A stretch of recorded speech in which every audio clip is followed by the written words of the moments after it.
আল্লাহ সুবহানাহু ওয়া তাআলা মূসা আলাইহিস সালামের উপরে ওহী নাজিল করলেন।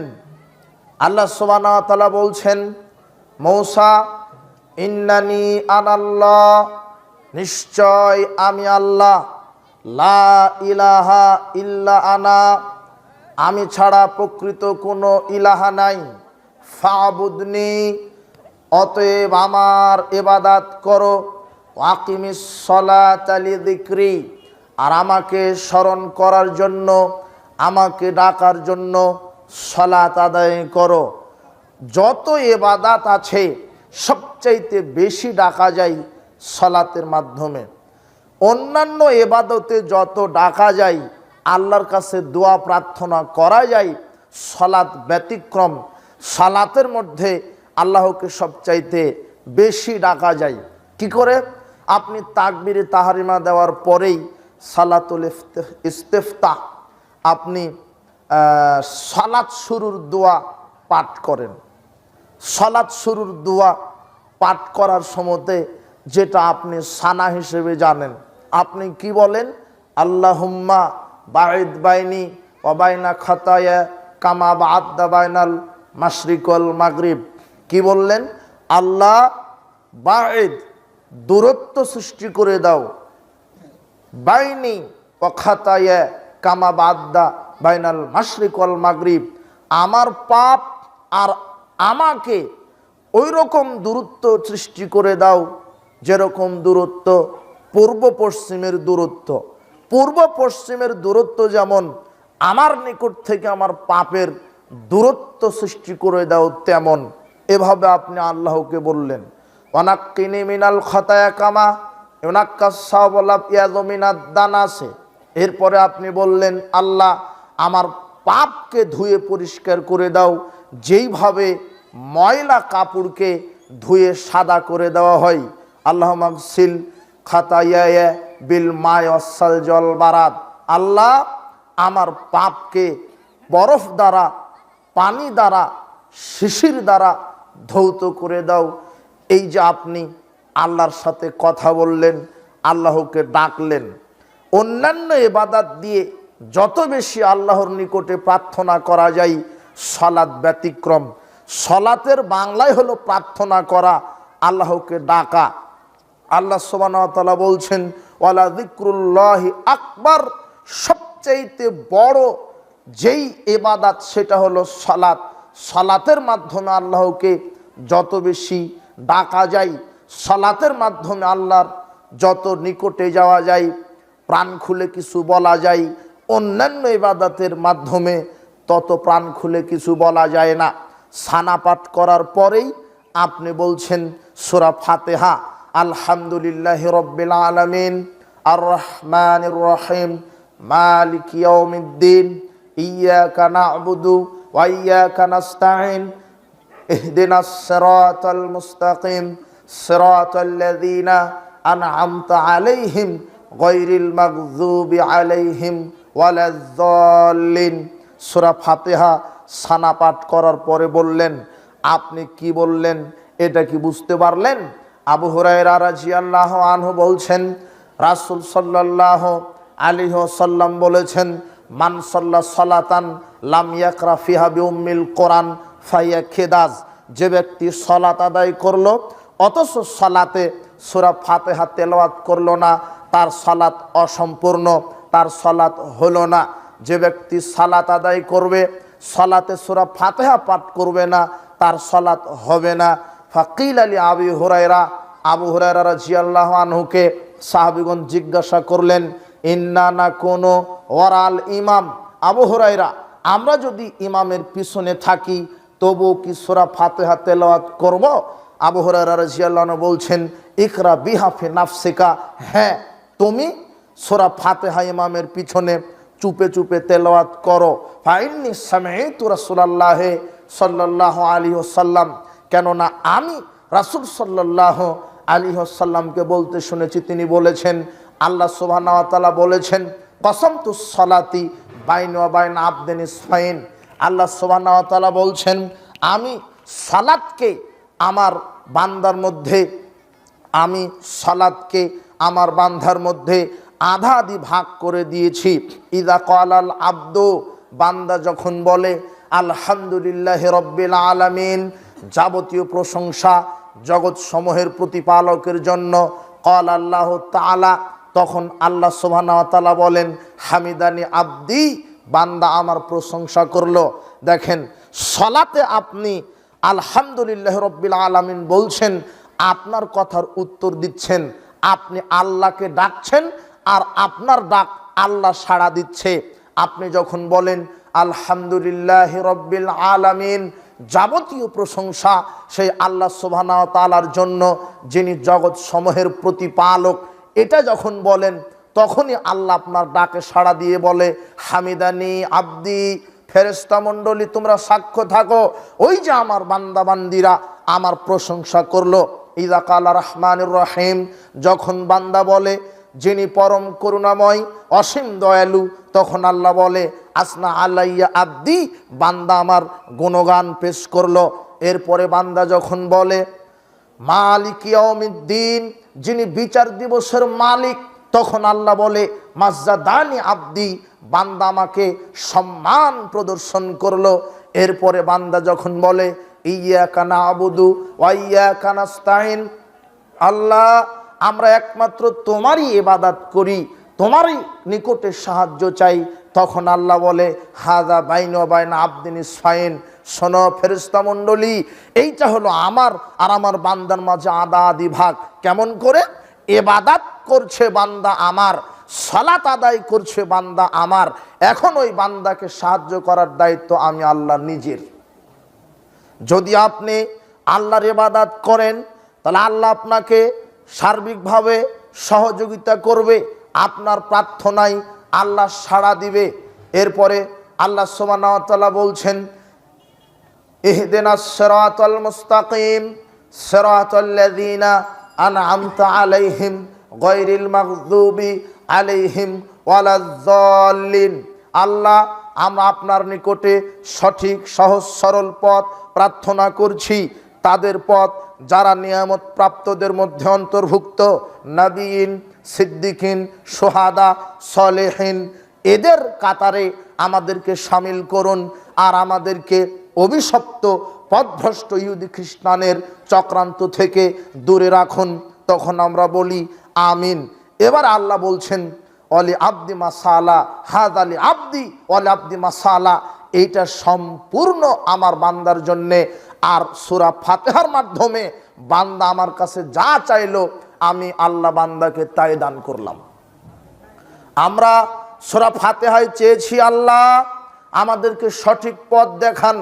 কোরআন মাজিদের মধ্যে সবচেয়ে শ্রেষ্ঠ সবচেয়ে দামি আয়াত হলো ইহদিনাস সিরাতাল মুস্তাকিম।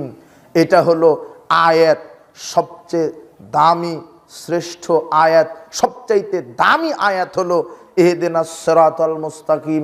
আল্লাহর নিকটে সঠিক সহজ সরল পথ প্রার্থনা করা। যখনই আমরা সূরা ফাতিহার মধ্যে বলি আল্লাহ তুমি আমাদেরকে সঠিক সহজ সরল পথ দাও, তখন আল্লাহ বলে হাযালি আব্দি, ফেরেশতারা শোনো, এটাই আমি আমার বান্দাকে দিলাম, ওয়ালি আব্দি মাসালা। আর সূরা ফাতিহায় বান্দা যা চাইলো আমি আল্লাহ বান্দাকে তাই দান করলাম।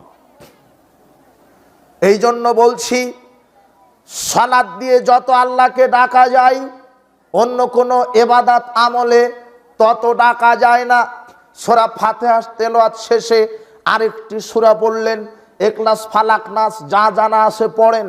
এরপরে আপনি আল্লাহু আকবার বলে রুকুতে গেলেন, গিয়ে বলছেন সুবহান রব্বিয়াল আযীম, সমস্ত প্রশংসা আপনার সুবহান রব্বিয়াল আযীম, ওই উঁচু আল্লাহর যিনি সবচেয়ে বড়, যিনি আযীম, যিনি মহান, তার পবিত্রতা বর্ণনা করছি। এরপরে বললেন সামি আল্লাহু লিমান হামিদা, আল্লাহ তার কথা শুনতে পান যিনি তার প্রশংসা করেন। আপনি আল্লাহর প্রশংসা করছেন, আল্লাহ এমন নয় যে আল্লাহ শুনতে পাচ্ছেন না, আল্লাহ আপনার প্রশংসা শুনতে পাচ্ছেন।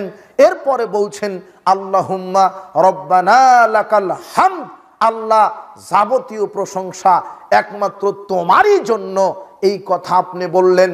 রাসূল সাল্লাল্লাহু আলাইহি ওয়াসাল্লাম বলছেন, ইদা ক্বালাল ইমাম সামিআল্লাহু লিমান হামিদা, যখন ইমাম বলে সামিআল্লাহু লিমান হামিদা ফাকুলু আল্লাহুম্মা রব্বানা লাকাল হামদ, তখন পিছনে মুক্তাদি যারা আছো তোমরা রব্বানা লাকাল হামদ বলো। ফাইন্নাহু মান ওয়াফাকা কাউলুহু কাউলাল মালাইকা, যদি আল্লাহুম্মা রব্বানা লাকাল হামদ এটা যদি তোমরা বলতে পারো, তোমাদের সাথে এই হুবহু এই কথাটাও ফেরেশতাগণ বলে। গুফিরা লাহু মা তাকাদ্দামা মিন যামবিহি, তোমাদের আল্লাহুম্মা রব্বানা লাকাল হামদ এটা যদি ফেরেশতাদের সাথে মিলে যায়, তখন আল্লাহ তোমাদের বিগত সব পাপ ক্ষমা করে দেন। আমি আল্লাহকে ডাকছি সালাতের ভিতরে, এরপরে সেজদায় গেলেন, গিয়ে বলছেন সুবহান রাব্বিয়াল আলা, যিনি উঁচু আল্লাহ তার পবিত্রতা বর্ণনা করছি। এরপরে দুই সেজদার মাঝখানে বলছেন আল্লাহুম্মা গফিরলি ওয়ারহামনি ওয়াজবুরনি ওয়াহদিনি ওয়াআফিনি ওয়ারযুকনি। কি বললেন আপনি? আল্লাহ বলছেন সালাত মানে প্রার্থনা, সালাত মানে বান্দা আমাকে ডাকে। ইন্না আহাদাকুম ইযা কামা ফি সালাতি, যখন তোমাদের কেউ, রাসূল সাল্লাল্লাহু আলাইহি ওয়াসাল্লাম বলছেন যখন তোমাদের কেউ সালাতে দাঁড়ায় ফাইন্নাহু নাজি রব্বাহু, তখন সে রবের সাথে মোনাজাত করে। দেখেন আপনার সানা থেকে নিয়ে সূরা ফাতিহা, এরপরে রুকুর তাসবিহ, রুকু থেকে উঠার পরের দোয়া, সেজদার তাসবিহ, দুই সেজদার মাঝখানের তাসবিহ দ্বারা আপনি আল্লাহর সাথে প্রার্থনা করছেন, আল্লাহর সাথে মোনাজাত করছেন। দুই সেজদার মাঝখানে আমরা বলি আল্লাহুম্মা গফিরলি ওয়ারহামনি ওয়াজবুরনি ওয়াহদিনি ওয়াআফিনি ওয়ারযুকনি। কি বললেন? আল্লাহুম্মা গফিরলি, হে আল্লাহ আমাকে ক্ষমা করো, ওয়ারহামনি আমার উপরে রহম করো, ওয়াজবুরনি আমার ভুল ত্রুটি সংশোধন করো, ওয়াহদিনি আমাকে সঠিক পথ দেখাও, ওয়াআফিনি আমাকে সুস্থতা দান করো, ওয়ারযুকনি প্রতিপালক হে আল্লাহ তুমি আমার রিজিকের ব্যবস্থা গ্রহণ করো।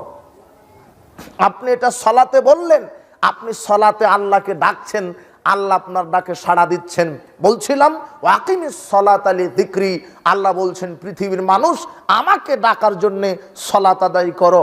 বলছিলাম সালাতের গুরুত্ব এত বেশি যে সালাতের মাধ্যমে আল্লাহকে যত বেশি ডাকা যায়, প্রার্থনা করা যায়, সাহায্য চাওয়া যায়, অন্য কোনো ইবাদতে এত বেশি আল্লাহকে ডাকা যায় না।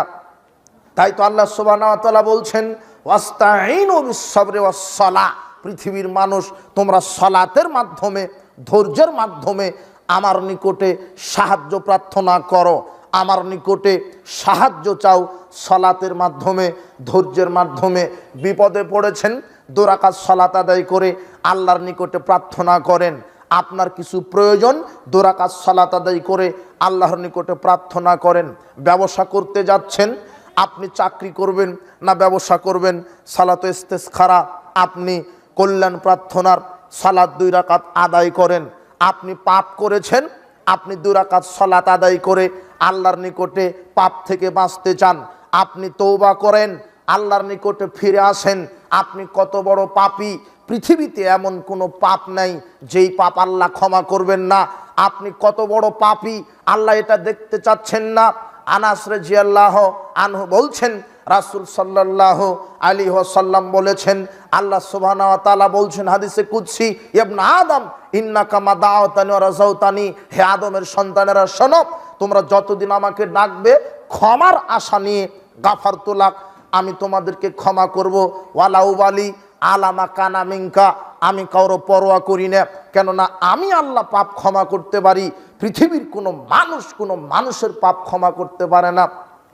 ওলিয়া উলিয়া মানুষের পাপ ক্ষমা করতে পারে না, পীর সাহেব তার মুরিদের পাপ ক্ষমা করতে পারে না, পীর সাহেব তার মুরিদের তওবা কবুল করতে পারে না। আল্লাহ কোরআন মাজিদে বলছেন ওয়ামা ইয়াগফিরুয যুনুবা ইল্লাল্লাহ, আমি আল্লাহ ছাড়া মানুষের পাপ কে ক্ষমা করতে পারে। আল্লাহ সুবহানাহু ওয়া তাআলা বলছেন পৃথিবীর মানব মণ্ডলী, হে আদমের সন্তান তোমরা আমাকে ডাকো, আমার নিকটে ক্ষমা প্রার্থনা করো, গাফারতু লাক আমি তোমাকে ক্ষমা করব, ওয়ালা উবালি আমি কারো পরোয়া করি না, কেননা আমি ক্ষমা করতে পারি। এরপরে আল্লাহ সুবহানাহু ওয়া তাআলা বলছেন ইবনে আদম লাউ বালাগাল যুনুবু কানানাস সামায়ে, হে আদমের সন্তানেরা, তোমাদের পাপ যদি করতে করতে আকাশ পর্যন্ত পৌঁছে যায়, সুম্মাস্তাগফারতানি, এরপরেও যদি আমার কাছে ক্ষমা চাও, গাফারতু লাক ওয়ালা উবালি, আমি তোমাকে ক্ষমা করে দেব, কারো পরোয়া করব না। হাদিস প্রমাণ হয় আল্লাহ ক্ষমা করার জন্য রেডি আছে। ইন্নাল্লাহা ইয়াদাহু ইয়াবসুতু ইয়াদাহু বিল্লাইলি লিয়াতুবা মুসিউন নাহারে, আল্লাহ রাতে হাত প্রশস্ত করে আছেন। যারা দিনে পাপ করেছিল রাতে ক্ষমা চাইবে, আল্লাহ দিনে ক্ষমার হাত প্রশস্ত করেন। যারা রাতে পাপ করেছিল তারা দিনে ক্ষমা চাইবে। তার মানে হাদিসগুলি প্রমাণ করে আপনি পাপ করেছেন, আল্লাহকে বলেন আল্লাহ আমি পাপ করেছি, তওবা করছি। আপনি কত বড় পাপী আল্লাহ এটা দেখতে চাচ্ছেন না। আল্লাহ দেখতে চাচ্ছেন আপনি আল্লাহর কাছে ক্ষমা চাচ্ছেন কিনা। আপনি কি পাপ করেছেন? মানুষ হত্যা করেছেন, 100, 500, 5000 মানুষ হত্যা করেছেন, জি না, নিরাশ হবেন না। আপনি জেনায় লিপ্ত হয়েছেন, জি না, নিরাশ হবেন না। আপনি মানুষকে হত্যা করেছেন, আপনি নিরাশ হবেন না।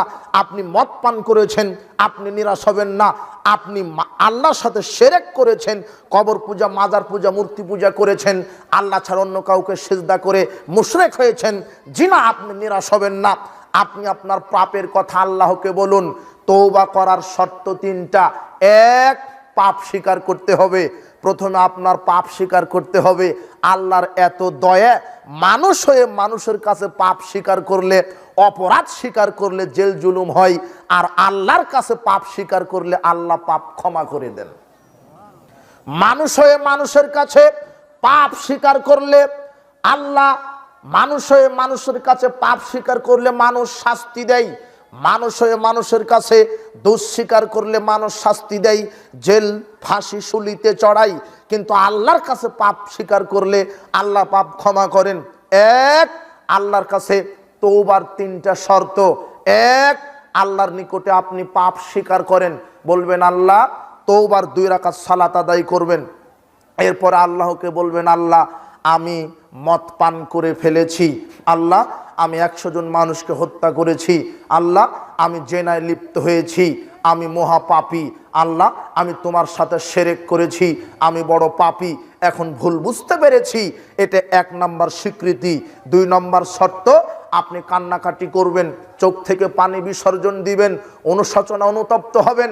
আর যখনই পাপের কথা স্মরণ হবে তখনই ওযু করে 2 রাকাত সালাত আদায় করে আল্লাহর কাছে পাপ স্বীকার করে ক্ষমা চাইবেন।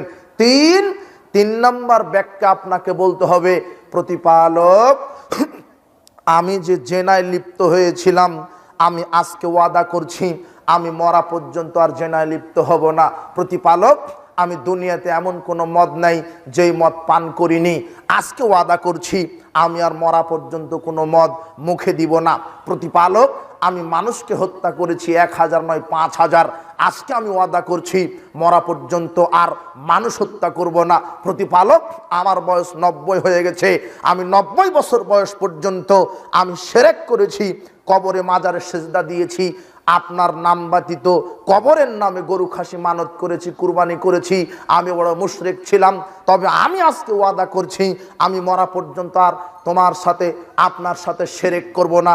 আল্লাহ বলবেন ঠিক আছে, ফাউলাইকা ইউবাদদিলুল্লাহু সাইয়্যাতিহিম হাসানাত। হে আমার আদমের সন্তান শোনো, তুমি আজকে তওবা করে ফিরে এসেছো, আমি আল্লাহ খুব খুশি হয়েছি।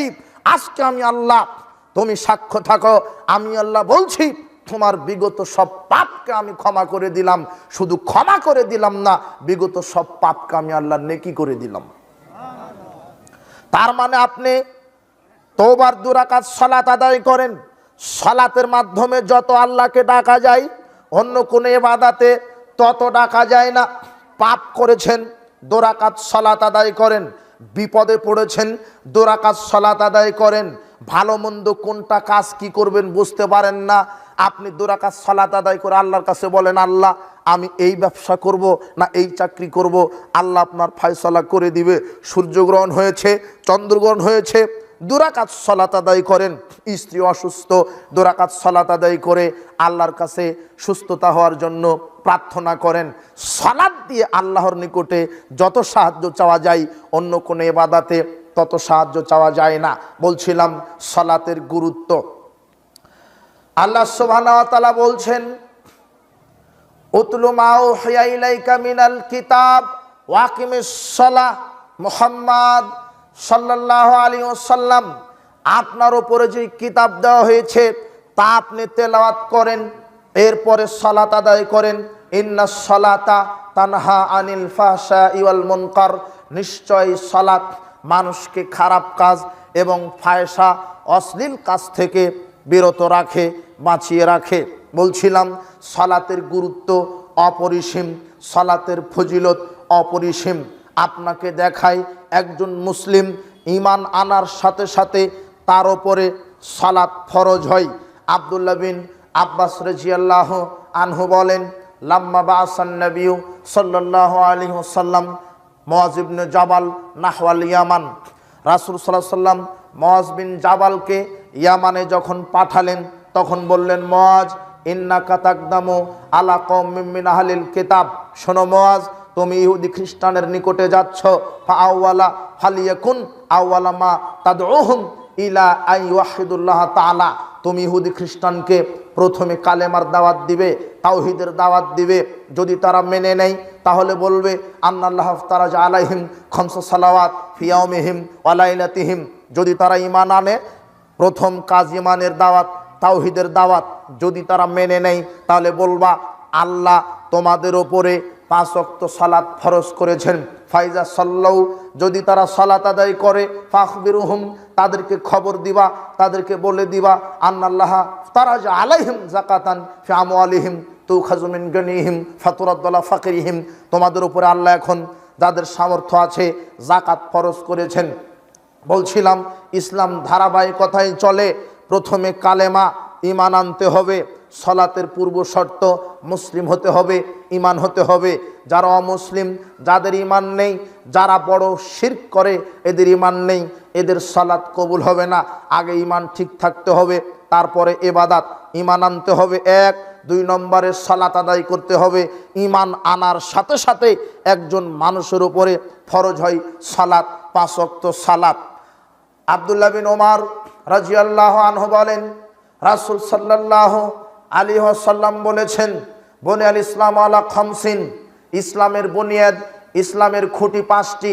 শাহাদাতিয়ান লা ইলাহা ইল্লাল্লাহ ওয়া আন্না মুহাম্মাদুর রাসূলুল্লাহ, এক, এই সাক্ষ্য দেওয়া আল্লাহ ছাড়া প্রকৃত কোনো মাবুদ নেই, মুহাম্মদ সাল্লাল্লাহু আলাইহি ওয়াসাল্লাম আল্লাহর প্রেরিত রাসূল। 2, ওয়া ইকামিস সালাহ, 5 ওয়াক্ত সালাত। 3, ওয়াইতাইজ যাকাত, যাকাত সামর্থ্য থাকলে। 4, সাওমে রমাদান। 5, হজ্জুল বাইত, আর হজ পালন করা। 5টি খুঁটি, ইসলামের খুঁটি 5টি, এর মধ্যে সালাত ব্যতিক্রম। 5টি খুঁটি আছে, এর মধ্যে সালাত ব্যতিক্রম। কেন? 5টি খুঁটি। ইসলাম 5টা জিনিস দিয়ে প্রতিষ্ঠিত, কিন্তু এই 5টা প্রত্যেকটা মুসলিমের উপর আল্লাহ ফরজ করেননি। যাকাত ধনীদের উপরে শুধু ফরজ, গরিবের উপরে যাকাত আদায় করা ফরজ নয়। হজ শুধু ধনীদের উপরে ফরজ, গরিবের উপরে ফরজ নয়। কালেমা শাহাদাত যদি কোনো ব্যক্তি জীবনে একবার পড়ে, আর যদি শিরক আকবার না করে, তাহলে একবার কালেমা শাহাদাত পাঠ করার পরেই সে যদি আমল করতে থাকে, তার জন্য জান্নাতে যাওয়া সহজ হবে ইনশাল্লাহ। 2 বার পাঠ না করলে হবে। কালেমা শাহাদাত ঈমান যদি একবারও আনেন তাহলে জান্নাতে যাওয়া সম্ভব। আর হজ শুধু ধনীদের ওপরে ফরজ, গরিবদের ওপরে নয়। যাকাত ধনীদের ওপরে ফরজ, গরিবদের ওপরে নয়। এখানে একটি কথা, ধনীদের উপরে হজ ফরজ হলেও জীবনে একবার করলেই শেষ। যাকাত ধনীদের উপরে ফরজ হলেও বছরে 1 দিন বাহির করলেই শেষ। আর সিয়ামেরও বিকল্প আছে, সিয়ামের ওজর আছে। 5টি খুঁটির মধ্যে সালাতটা ব্যতিক্রম। আপনার হজেরও বিকল্প আছে। এই লোকটা বৃদ্ধ হয়ে গেছে, হজে যেতে পারছে না। বৃদ্ধ লোকটা যদি আমাকে টাকা দিয়ে বলে তুমি আমার ভাগের, আমার নিয়তে হজ করে আসো, তাহলে আমি যদি তার নিয়তে হজ করি, আল্লাহ তার হজকে কবুল করে নেবেন। হজের বিকল্প চলে। সিয়ামের বিকল্প আছে। সিয়ামের বিকল্প আছে। আল্লাহ সুবহানাহু ওয়া তাআলা 6 শ্রেণীর মানুষের উপর থেকে সিয়াম উঠিয়ে নিয়েছেন। 6 শ্রেণীর মানুষের উপর থেকে আল্লাহ সিয়াম উঠিয়ে নিয়েছেন। সিয়ামের বিকল্প দেখেন। কিন্তু সালাত এমন একটা ইবাদত যার বিকল্প নেই। আপনাকে কয়েক মিনিট পর বলছি যে সালাত কতটা গুরুত্বপূর্ণ ইবাদত। ইসলামের খুঁটি 5টি, কথা ঠিক, কিন্তু প্রত্যেকটা খুঁটি প্রত্যেক মুসলমানের উপরে কি নয়, ফরজ নয়। যাকাত শুধু ধনীদের উপরে, হজ শুধু ধনীদের উপরে, এমনকি সিয়ামেরও ওজর আছে, বিকল্প আছে। দেখেন 6 শ্রেণীর মানুষের উপর থেকে আল্লাহ সিয়াম উঠিয়ে নিয়েছেন। এক, অতি বৃদ্ধ, অতি বৃদ্ধা। ওয়ালাল্লাযীনা ইউতিকুনাহু ফিদিয়াতুন তাআমু মিসকিন। আল্লাহ বলছেন যারা অতি বৃদ্ধ, অতি বৃদ্ধা, যারা একেবারেই বয়সের কারণে ভারাক্রান্ত হয়ে গেছে, যারা সিয়াম রাখতে অক্ষম, তাদের বিকল্প শরীয়ত কি দিয়েছে? প্রত্যেক সিয়াম বদলে ফিদিয়া দিবে। একজন ফকির অথবা মিসকিনকে মধ্যম মানের পেট পুরে খাওয়িয়ে দিবে, অথবা 1.25 কেজি চাউল দিবে, 1.25 কেজি গম বা আটা খেজুর দিবে। এটা হলো ফিদিয়া। দেখেন বিকল্প, বুঝেননি মনে হয়। সিয়ামের বিকল্প। ও অতি বৃদ্ধ, অতি বৃদ্ধা, ও সিয়াম রাখতে অক্ষম, তাই শরীয়ত তাকে বলেছে যে প্রত্যেক সিয়াম বদলে ফিদিয়া দাও। এক, যে অতি বৃদ্ধ, অতি বৃদ্ধা। 2, যারা অসুস্থ, যারা রোগী।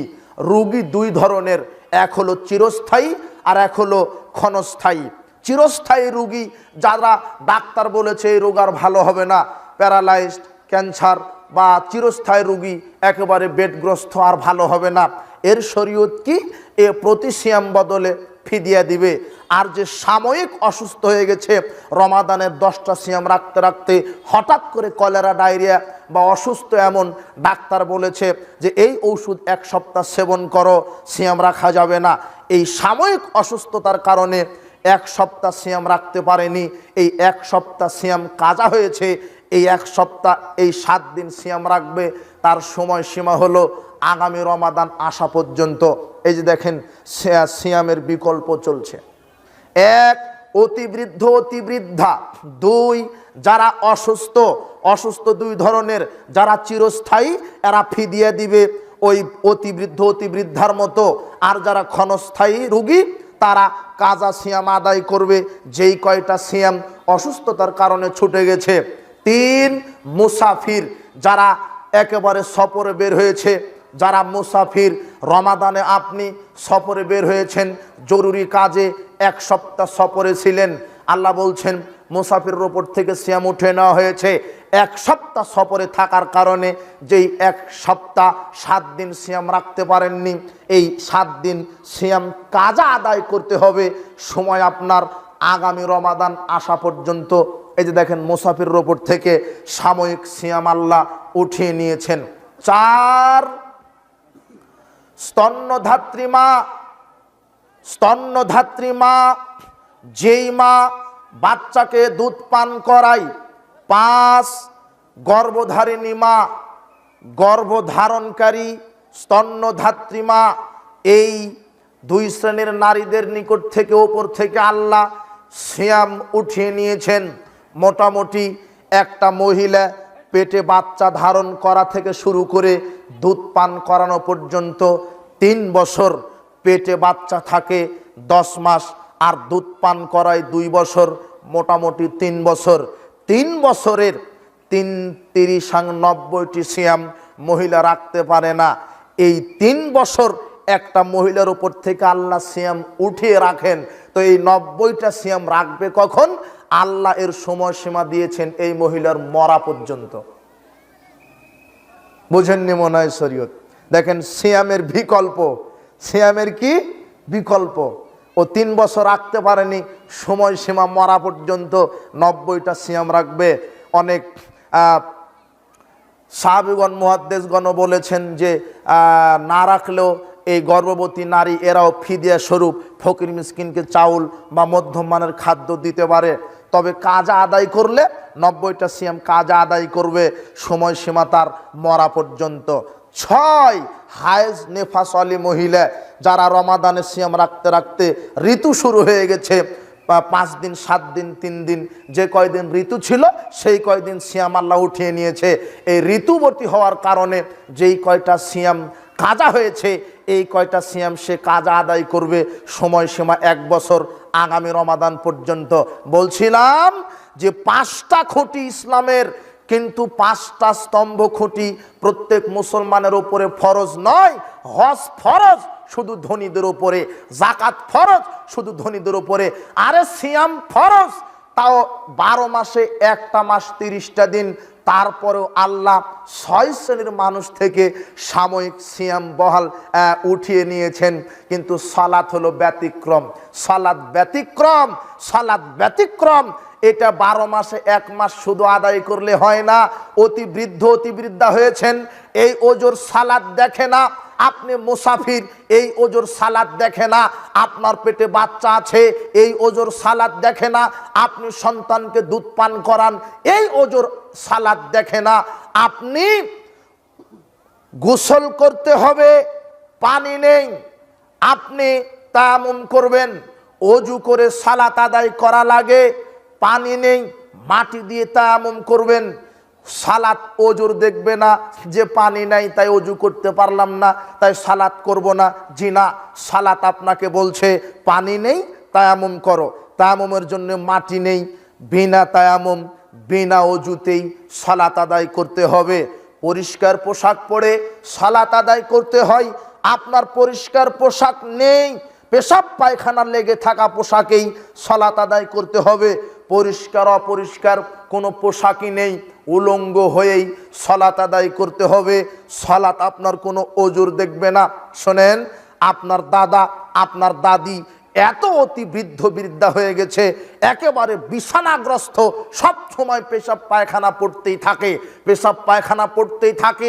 ওযু করে সালাতে বসেছে, দাঁড়িয়েছে, পেশাব ঝরঝর করে বের হয়ে গেছে, পায়খানা ঝরঝর করে বের হয়ে গেছে। জি না, সালাত এই ওজুর দেখবে না যে পেশাব বের হয়ে গেছে তাই এখন সালাত বন্ধ। জি না, এদিকে আপনার দাদি দাদা পেশাব করতেই থাকবে, এদিকে সালাতও আদায় করতে থাকবে। আল্লাহ আপনার দাদা দাদির পূর্ণ সালাত কবুল করে নেবেন। সালাত আপনার ওজুর দেখতে চাচ্ছে না, কোনো ওজুর চলবে না। যে পানি নাই তাহলে কি তায়াম্মুম, তায়াম্মুম করতে মাটি নাই তাহলে কি বিনা তায়াম্মুম বিনা ওযু। পোশাক নাই, উলঙ্গ অবস্থাতেই সব সময় পেশাব পায়খানা পড়তেই থাকে, অতি বৃদ্ধ অতি বৃদ্ধা। এদিকে পেশাবও করবে, সালাতও আদায় করবে। বোঝা যায়নি মনে হয়? সালাত কোনো পরিস্থিতি দেখতে চাচ্ছে না আপনার, কোনো পরিস্থিতি চলবে না সালাতের। না অতি বৃদ্ধ না অতি বৃদ্ধা, পেটে বাচ্চা আছে না নাই, দুধ পান করান না কি করান না, দাঁড়িয়ে পড়তে পারেন না বসে পড়েন, বসেও পারেন না শুয়ে পড়েন। শুয়ে কিভাবে পড়বেন? 2 পাটা কিবলার দিকে দিয়ে ইশারাতে সালাত হবে। আল্লাহু আকবার ইশারাতে। সূরা ফাতিহা পড়লেন, আল্লাহু আকবার বলে রুকুতে গেলেন, সুবহান রাব্বিয়াল আযীম, সামি আল্লাহু লিমান হামিদা বললেন, আল্লাহু রাব্বানা লাকাল হামদ, আল্লাহু আকবার, সুবহান রাব্বিয়াল আলা, সুবহান রাব্বিয়াল আলা, আল্লাহু আকবার, আল্লাহুম্মা গফিরলি ওয়ারহামনি ওয়াজবুরনি ওয়াহদিনি ওয়াআফিনি ওয়ারযুকনি। আপনি শুয়ে আছেন কিন্তু ইশারাতেই সব ফাংশন চলছে। বোঝা যায়নি মনে হয়? সালাত আপনার ওজোর দেখতে চাচ্ছে না, সালাত ব্যতিক্রম। এ বৃদ্ধ বৃদ্ধা দেখে না, স্তন্যধাত্রী মা দেখে না, এ মুসাফির দেখে না। একটা নারী একটা পুরুষের বছরে একবার নয়, জীবনে একবার নয়, মাসে 30টা নয়, সালাত এমন একটা ইবাদত প্রত্যেক মুসলিম নারী পুরুষের উপরে দৈনিক 5 বার সালাত আদায় করা ফরজ। অবাক একটা ইবাদত, যেটা কোনো আপনার ওজোরই দেখছে না। সালাতের কত গুরুত্ব। রাসূল সাল্লাল্লাহু আলাইহি ওয়াসাল্লাম বলছেন, মুরু আওলাদাকুম বিস-সালাত ওয়া হুম আবনাউ সাব'i সিনিন। তুমি তোমার ছেলেকে সালাত আদায়ের জন্য বলো যখন তার বয়স 10 বছর হয়। ওয়াদরিবহুম আলাইহা ওয়া মাবনু 10 সিনিন। প্রহার পিটিয়ে পিটিয়ে সালাত আদায় করাও যখন 10 বছর। 7 বছরে বলবেন, 10 বছরে সালাত আদায় করতে বাধ্য, 3 বছর পর্যন্ত তাকে সালাতের ট্রেনিং দিতে হবে। পৃথিবীতে এমন কোনো ইবাদত নাই যে ইবাদত করতে 3 বছর ট্রেনিং দেওয়া লাগে, কিন্তু সালাত এমন একটা ইবাদত, সালাত শিখতে কত বছর সময় লাগে? 3 বছর। বোঝা যায়নি মনে হয়? পৃথিবীতে এমন কোনো ইবাদত নাই যে ইবাদতের ট্রেনিং 3 বছর, কিন্তু সালাত হলো ব্যতিক্রম। একটা ছেলের 7 থেকে নিয়ে 10 বছর, এই 3 বছর ছেলে মেয়েকে ট্রেনিং দিতে হবে। ছেলে মেয়েকে ট্রেনিং দিবেন কিভাবে? ওর বাপ নিজেই জানে না, ওর মাও নিজে জানে না সালাত কিভাবে আদায় করা লাগে। বলছিলাম সালাত ব্যতিক্রম ইবাদত। পৃথিবীতে যত নবী রাসূল এসেছেন, প্রত্যেক নবী রাসূল মৃত্যুর সময়তে তার উম্মতকে বলেছেন সালাত। ইব্রাহিম আলাইহিস সালাম বলেছেন রব্বি জাআলনি মুকিমাস সালাতি ওয়া মিন যুররিয়াতি রব্বানা ওয়া তাকাব্বাল দুআ। প্রতিপালক, আমাকে সালাত কায়েমকারী হিসেবে কবুল করো, আর আমার বংশ ছেলে মেয়েকে সালাত কায়েমকারী হিসেবে কবুল করো। প্রতিপালক, আমার দোয়া তুমি কবুল করো। ইব্রাহিম আলাইহিস সালাম বললেন ওয়াজআলনাহুম আইম্মাতান ইয়াহদুনা বিআমরিনা। আল্লাহ সুবহানাহু ওয়া তাআলা বলছেন পৃথিবীর সমস্ত নবী রাসূলকে আমি আল্লাহ নেতা বানিয়েছি, আর প্রত্যেক নবী রাসূলের উপরে আমি সালাতকে ফরজ করেছি। এই কথা আল্লাহ বলছেন সূরা আম্বিয়া 73 নম্বর আয়াত। আল্লাহ বলছেন পৃথিবীতে এমন কোন নবী রাসূল আসেনি যার উপরে আমি সালাত ফরজ করিনি। তবে তাদের উপরে কিভাবে কয় ওয়াক্ত সালাত ফরজ ছিল এটা বোঝা যায় না, কিন্তু আমাদের নবী মুহাম্মদ সাল্লাল্লাহু আলাইহি ওয়াসাল্লামের উপরে আল্লাহ সালাত ফরজ করেছেন কয় ওয়াক্ত? 5 ওয়াক্ত। আপনাকে এটা বোঝাচ্ছি যে সালাত এত গুরুত্বপূর্ণ ইবাদত। পৃথিবীতে এমন কোন নবী রাসূল ছিলেন না যার উপরে আল্লাহ সালাত ফরজ করেননি। প্রত্যেক নবী রাসূলের উপরে এই সালাত ফরজ ছিল। আলী রাদিয়াল্লাহু আনহু বলেন কান আখিরু কালামিন নবী সাল্লাল্লাহু আলাইহি ওয়াসাল্লাম as-সালাত ওয়া মা মালাকাত আইমানুকুম। রাসূল সাল্লাল্লাহু আলাইহি ওয়াসাল্লাম মৃত্যুর শেষ মুহূর্তে শেষ বাক্যটা মুখ থেকে যেটা বলেছেন সেটা আমার উম্মতেরা তোমরা সালাত ছেড়ে দিও না, সালাত সালাত সালাত। মৃত্যুর শেষ বাক্যটা মুহাম্মদ সাল্লাল্লাহু আলাইহি ওয়াসাল্লাম উম্মতের জন্য কোন ইবাদতের জন্য বলে গেছেন? সালাত। সালাত এত গুরুত্বপূর্ণ ইবাদত, যদি কোনো মুসলিম সালাত আদায় না করে মুসলিম হওয়ার যোগ্যতা থাকে না। রাসূল সাল্লাল্লাহু আলাইহি ওয়াসাল্লাম বলছেন বাইনাল কুফরে ওয়াল ইমানে তারকুস সালাত। ঈমান আর কুফরের মধ্যে পার্থক্য হলো সালাত। ঈমান আর কুফরের মধ্যে পার্থক্য হলো সালাত। জাবের রাদিয়াল্লাহু আনহু বলছেন সামি'তুন নাবিয়্যা সাল্লাল্লাহু আলাইহি ওয়াসাল্লাম ইন্না বাইনা রাজুলি ওয়া বাইনা শিরকুল কুফরি তারকাস সালাত।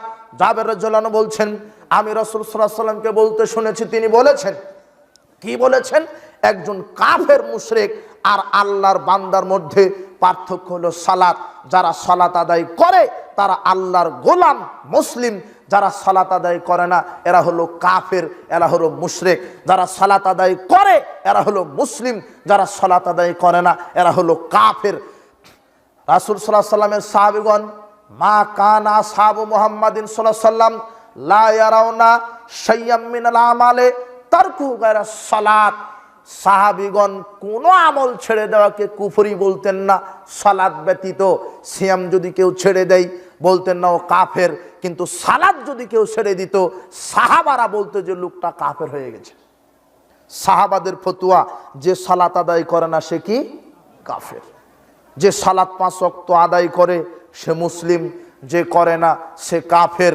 বর্তমান আরবি বিদ্বানগণ ফতোয়া দিচ্ছেন যে স্ত্রী সালাত আদায় করে, স্বামী সালাত আদায় করে না, এদের স্বামী স্ত্রীর বিবাহ অটো তালাক হয়ে গেছে, বাতিল হয়ে গেছে। বর্তমান আরবি বিদ্বানগণ ফতোয়া দিচ্ছেন যে বেনামাজি যদি মারা যায় তাহলে তার জানাজার কোনো প্রয়োজন নেই, তাকে মুসলিম গোরস্থানে দাফন দেওয়ার প্রয়োজন নেই। বিনা জানাজায় বিনা দাফন কাফনে শুধু পুঁতে রাখতে হবে। বর্তমান আরবি বিদ্বানগণ ফতোয়া দিচ্ছেন যদি ছেলে সালাত আদায় না করে তাহলে বাপের সম্পত্তির ওয়ারিশ থেকে বঞ্চিত হবে। বর্তমান আরবি বিদ্বানগণ ফতোয়া দিচ্ছেন বেনামাজি ছেলের সাথে মেয়ে বিবাহ দেওয়া হারাম।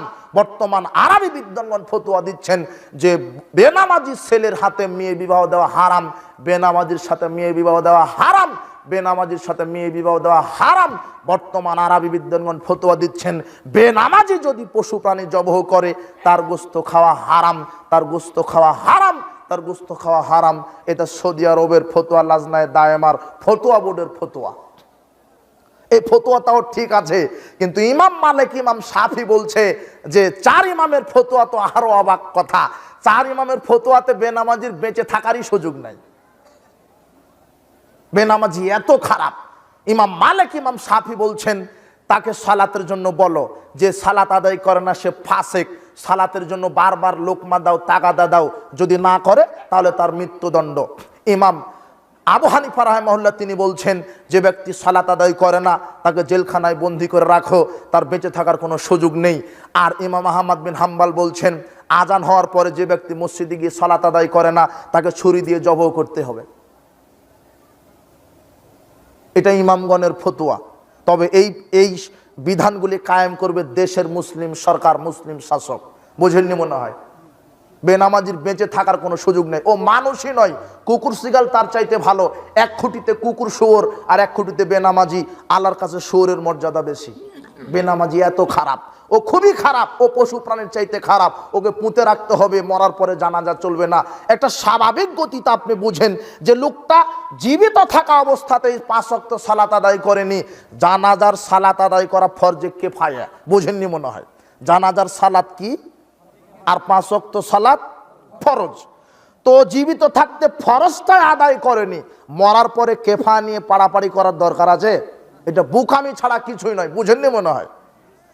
ও জীবিত থাকতে ফরজই আদায় করেনি, তাহলে ওর মরার পর আর কিসের জানাজা? জি না। তবে একটা সহানুভূতি দেখা দেখি আমরা বলেছি, যেহেতু সে বেনামাজি, তার জানাজা যদিও করে 1 মিনিটের জন্য, তো যারা করবে তাদেরকেও বেনামাজি হতে হবে। বেনামাজি বেনামাজির জানাজা করাবে, কথা মনে হয় বোঝা যায়নি। আর বেনামাজি মানুষই নয়, ওকে সালাম দেওয়া হারাম। বেনামাজিকে সালাম দেওয়া যাবে না। না বুঝতেছেন না মনে হয়? বিচার মাঠে আল্লাহ বলবেন ইয়াতাসাআলুনা আনিল মুজরিমিন, হে অপরাধীরা, মা সালাকাকুম ফি সাকার, জাহান্নামে কেন আসছো? প্রথম অপরাধ তারা নিজেই বলবে আল্লাহ লাম নাকু মিনাল মুসাল্লিন, আমরা নামাজ পড়তাম না। তো বেনামাজি, ওকে আপনি বলছেন আসসালামু আলাইকুম ওয়া রাহমাতুল্লাহ। আরেকটা কথা, মুআজ বিন জাবালকে বলছেন, এই মুআজ বিন জাবাল, আমি তোমাকে 10টা নসিহা করছি, শোনো। তার একটা কি না, তাতরুকান্না সালাতান মাকতুবাতান মুতাআম্মিদান, ইচ্ছা করে 1 ওয়াক্ত সালাত তুমি ছেড়ে দিতে পারবা না। ইচ্ছা করে যদি কেউ 1 ওয়াক্ত সালাত ছেড়ে দেয়, ফাকাত বারিয়াত মিনহু জিম্মাতুল্লাহ, আল্লাহ তার উপর থেকে দায়িত্ব উঠিয়ে নেন, তার কোনো দায়িত্ব আল্লাহর উপরে থাকে না। তো যে ও তো 5 ওয়াক্তই পড়ে না, 1 ওয়াক্ত ছাড়া তো বহু দূরের কথা। যে 5 ওয়াক্ত পড়তে পড়তে 1 ওয়াক্ত পড়েনি, তার উপরে কার দায়িত্ব নাই? আর যে একদম পড়ে না, সে তার পরিচয় কি হতে পারে? ও মানুষই নয়। মুসলিম হওয়া তো বহু দূরের কথা, কাফের ও মুশরিক। ইবনে মাজার 1080 নম্বর হাদিস, রাসূল সাল্লাল্লাহু বলছেন মান তারকা সালাত ফাকাদ আশরাকা, যে ব্যক্তি সালাত ছেড়ে দিল সে মুশরিক হয়ে গেল। তো যে 5 ওয়াক্ত সালাত আদায় করে না, ওকে আপনি বলছেন আসসালামু আলাইকুম ওয়া রাহমাতুল্লাহ, তোমার উপরে আল্লাহর রহমত আর শান্তি বর্ষিত হোক। বেনামাজির উপরে রহমত বর্ষিত হবে? মুহাম্মদ সাল্লাল্লাহু আলাইহি ওয়াসাল্লাম বলছেন বেনামাজির উপর থেকে কে দায়িত্ব উঠে নিয়েছেন? ফেরেশতাও নয়, কোনো নেতা নেত্রীও নয়, স্বয়ং কে দায়িত্ব উঠে নিয়েছেন। তো ওকে আবার বলছেন কেন যে আল্লাহ রহম নাজিল করো? তো আল্লাহর দায়িত্বই তো নাই। বুঝেননি মনে হয়? বেনামাজির উপর আল্লাহর কোনো দায়িত্ব নাই, ওর জন্য দোয়া করা যাবে না। ও এত খারাপ, ওকে দাওয়াত দেওয়া যাবে না। রাসূল বলছেন লা ইয়াকুল তামাকা ইল্লা তাকিউ, তুমি যাকে দাওয়াত দেবা মেহমান হিসেবে সে যেন পরহেজগার হয়। সে যেন কি হয়? তো বেনামাজি পরহেজগার, তাই না? বুঝেননি মনে হয়? শরীয়ত কি বুঝেন? আপনি কি বুঝেন শরীয়ত কি জিনিস? এমনিতেই গরু খান আর শুক্রবারে সালাত আদায় করেন আর মনে করেন যে আমি বড় মুসলমান। জি না, যারা শুধু শুক্রবারে সালাত আদায় করে এরাও মুসলমান না, এরা হলো ফাসিক, এরা হলো মুনাফিক। যারা রমাদানের 30টা দিন সালাত আদায় করে বাকি 11 মাস সালাত আদায় করে না, এরাও মুসলিম নয়, এরা হলো মুনাফিক, এরা হলো ফাসিক। কথা মনে হয় বুঝতে পারছেন না? এ কথাই ঠিক। 1 ওয়াক্ত সালাত ইচ্ছা করে ছেড়ে দিলে তার উপর থেকে আল্লাহ দায়িত্ব উঠিয়ে নেন। বেনামাজিকে সালাম দেওয়া যাবে না।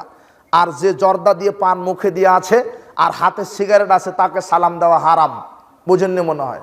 ও খাচ্ছে হারাম, ও খাচ্ছে কি হারাম। বিড়ি, সিগারেট, জর্দা, গুল, ইয়াবা, ফেন্সিডিল, এগুলি মদ, এগুলির ভিতরে মাদকতা আছে, এগুলির ভিতরে নেশা আছে। এগুলি যে খায় সে হলো হারামখুর। আর শরীয়ত হচ্ছে হারামখুরের জন্য দোয়া করাটাও হারাম। সুদখুর, ঘুষখুর, মদখুর, ইয়াবাখুর, ফেন্সিডিলখুর, গাঁজাখুর, বিড়িখুর, সিগারেটখুর, এদের জন্য দোয়া করা হারাম।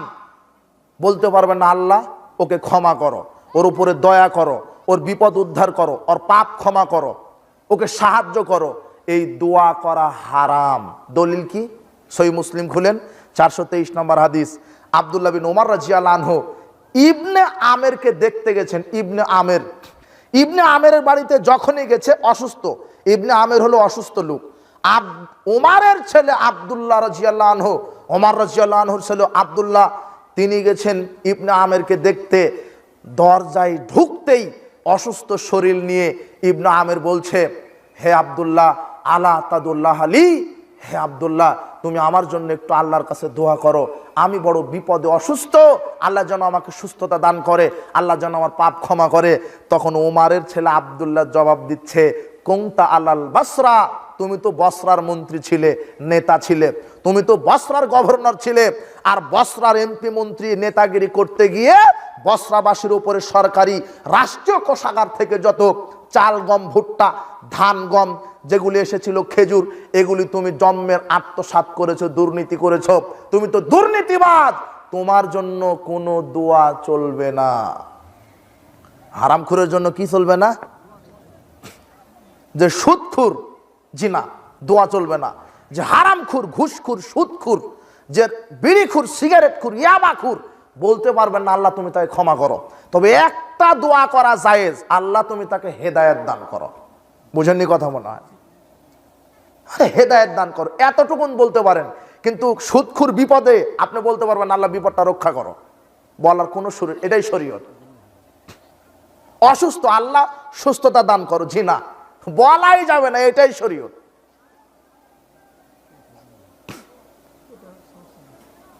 হাতে সিগারেট আছে, বিড়ি আছে, জিনা, এর জন্য দোয়া চলবে না, একে সালাম দেওয়া যাবে না। ও এত খারাপ, হারামখুর এত খারাপ, ও কুকুর সিগারের চাইতে খারাপ। যে জর্দা খায়, যে সিগারেট খায়, যে বিড়ি খায়, যে ইয়াবা খায়, ও কুকুর সিগারের খারাপ। তো আপনি বলছেন এটা কেমন করে হলো কুকুর সিগারের চাইতে খারাপ? তো আপনি এখনই প্রমাণ করেন, এখনই একটা কুকুরকে আপনি দাওয়াত দেন, কুকুরকে দাওয়াত দিয়ে পকেট থেকে সিগারেটটা বাহির করে কুকুরকে দেন, দেখবেন যে কুকুর আপনাকে সালাম দিয়ে চলে যাবে, সিগারেট খাবে না। বুঝেননি মনে হয়? যেটা কুকুরে খায় না সেটা আপনি খান, আর যে খাচ্ছে সে মাস্টার ডিগ্রি পাস, সে বিসিএস ক্যাডার, হাতে সিগারেট। যে জর্দা খাচ্ছে সে শিক্ষিত মানুষ, শুধু শিক্ষিত নয়, ও মসজিদের ইমাম, ইমামতি করে। অথচ জর্দা আপনি কুকুরকে দেন, কুকুর খাবে না। ওই তামাক পাতা থেকে জর্দা তৈরি হয়, তামাক পাতা থেকে সিগারেটের মশলা তৈরি হয়, তামাক পাতা থেকে বিড়ির মশলা তৈরি হয়। তামাক যেখানে চাষ হয়, গতকালের আগের দিনে গেছিলাম কুষ্টিয়া, ওখানে আমরা যেমন ধান চাষ করি, তাই না, ধান চাষ করি, ওরা একর একর জমিতে, কুষ্টিয়ার ওরা একর একর জমিতে তামাক চাষ করে। তো দেখলাম যে ওই কোনো বেড়া দেওয়া নাই। আমরা পটল বেগুন চাষ করি, বেড়া দেন না। 3 বছর আগে গেছিলাম, তখন জিজ্ঞাসা করেছিলাম, এখন আর জিজ্ঞাসা করা লাগে না। তো আমরা রাজশাহীতে বেগুন পটল চাষ করি, আমরা তো বেড়া দিই। তা আপনারা এই তামাক চাষ করেন, এত দামি, 7-8 হাজার টাকা মন, এত দামি ফসল, বেড়া দেন না, পরিচর্যা করেন না কেন? তখন ওরা জবাব দিচ্ছে যে বেড়া দেওয়ার কোনো প্রয়োজন, বেড়া বোঝেন তো, ঘেরাও, বাঁশ দিয়ে, ওই নেট দিয়ে ঘেরাও যেটা বলে। তোরা বলছে এগুলি দেওয়ার প্রয়োজন নাই, না এটা গরুয়ে খায়, না এটা ছাগলে খায়, এটা বানরেও খায় না, কুকুরেও খায় না। তখন আমি বললাম শুয়োরে খায়, তো শুয়োরেও খায় না। তখন আমি চিন্তা করলাম সর্বনাশ, যেটা শুয়োরে খাচ্ছে না সেটা এই বাংলাদেশের হুজুরেরা খায়। আর এই শিক্ষিত, আর যত শিক্ষিত, প্রচলিত বিদ্যাতে যে যত ডিগ্রি যার যত বেশি, তার সিগারেটের পাওয়ার তত বেশি। ও মাস্টার ডিগ্রি পাস করে বলছে যে আমি তো মাস্টার ডিগ্রি পাস, বিড়ি খেলে কেমন লাগবে, আমাকে সুইস ব্যঞ্জন খেতে হবে। কত গাধা, ও শুয়োর শ্রীগাল কুকুরের চাইতে গাধা। যেটা মানে গরুর একটা হুঁশ আছে, গরুর কিন্তু হুঁশ আছে। আপনি এই মাঠে, এই যে মাঠে ঘাস আছে, গরুকে নিয়ে আসেন, এই ঘাসগুলি খুব সে কামড়ে কামড়ে খাবে। খেতে খেতে এমন একটা ঘাস সামনে আসবে যে খুব উর্বর হয়ে আছে, খুব উর্বর ঘাস, একেবারে সতেজ ফ্রেশ, সেই ঘাস আর গরু খাচ্ছে না। কি ব্যাপার? গরুকে কেউ খাওয়াননি নাকি? মাঠে নিয়ে গেছেন আপনি, দেখবেন না যেটা শুকনা মরা ঘাস সেটাই খুব খাচ্ছে। খেতে খেতে এমন একটা ঘাসের স্তূপ উর্বর হয়ে আছে ঘাসটা, সেটা আর খাচ্ছে না। কেন বলেন তো? আর ওর তলে গোবর আছে, আর গোবরের উর্বরতায় ঘাস আরো সতেজ হয়েছে, বুঝেননি? গরুটা ঘাস খেতে খেতে যেই ওই ঘাসটা মুখে পড়েছে, তার হুঁশ ফিরেছে, না না না না না, এটা খুবই, সেটা অপবিত্র, এটা খেতে হয় না। এই যে দেখেন, গরুর হুঁশ আছে, কিন্তু এই গাঁজাখুর, ইয়াবাখুর, সোয়ানিখুর, এই বিড়িখুর, সিগারেটখুর, জর্দাখুর, এদের হুঁশ নাই। এরা গরু ছাগলের চাইতে খারাপ। এই যুবক, তুমি উঠো, তোমার পকেটে সিগারেট আছে, যাও একটা কুকুরকে বলো যে খাতো, ও তোমাকে সালাম দিয়ে চলে যাবে, মুতে দিয়ে যাবে তোমার মুখের উপরে। সেটা তোমরা বাপ বেটা খাও, তোমার শিক্ষক খায়, তুমিও খাও, সবাই একেবারে কুকুর শিগাল। কখন যে এরা কুকুর শিগাল হয়েছে, এর নিজের ব্যক্তিত্ব হারায় ফেলছে, কাপুরুষ সব একেবারে হারামখুর। এর জন্য দোয়া করা হারাম, বুঝেননি মনে হয়? খুব খারাপ এরা, হারামখুর খুবই খারাপ। সুদখুর, এই হারামখুর, বিড়িখুর, সিগারেটখুর খারাপ। আজকে তওবা করেন, আল্লাহ আমাকে হারাম খাবার থেকে বিরত রাখো, আমিন। দোয়া করে ওঠেন। বলছিলাম যে আদায় করা লাগবে,